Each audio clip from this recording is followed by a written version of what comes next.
Serbian war crime prosecutors have received new evidence that hundreds of Serbs had their internal organs removed and sold by ethnic Albanians during the Kosovo War. The UN document obtained through unofficial channels contains photographs of what are believed to be mass graves of the victims, according to reports. But Serbian investigators say some important pages are missing. Our correspondent Paul Slier reports. Filmmaker Ninoslav Vangelovic is extremely frustrated these days. He's put his life on the line to show the suffering of the Serbian population in Kosovo, but fewer and fewer people want to listen. Until now, the West has ignored him completely, and the Serbian government would also prefer he keeps quiet. We see that they have been killed and thrown.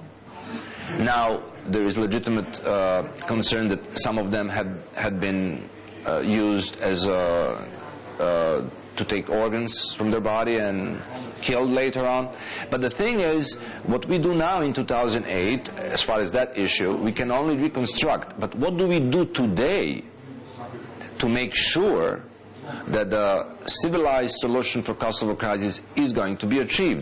Now, as everybody wants to just close the files, new evidence has emerged about what happened in Kosovo during what NATO calls its liberation operation in 1999. Reports suggest Serb war prisoners were taken by the Kosovo Liberation Army to the Kosovo-Albanian border, and in a place called Yellow House, their vital organs were cut out and sold on the black market. The Serbian war crimes prosecution has, through its own means, obtained photographs purported to show a nearby mass grave and a report about the fate of these kidnapped Serbs. We have evidence that there was an operation room in that yellow house. An UNMIC report that we got through our channels said they found a couple of bottles of penicillin there. There is not enough proof to say there was an operation room. From the report you can see there were some other medicines and containers for transporting organs. There are 9 pages missing. The investigation is on, and we are trying to find out what really happened. The United Nations denies knowing about any of this. Personally, I don't have any information about that report. It may very well be an internal report. You would really have to go to UN headquarters to ask about, but you know they won't be necessarily able to diverge anything about an internal report. RT contacted the United Nations, but they referred us back to Mr. Geeky. The story first came to light when former UN Chief Prosecutor Carla Del Ponte published her book this year. But for Russian journalist Zhenya Baronov, the facts are not surprising.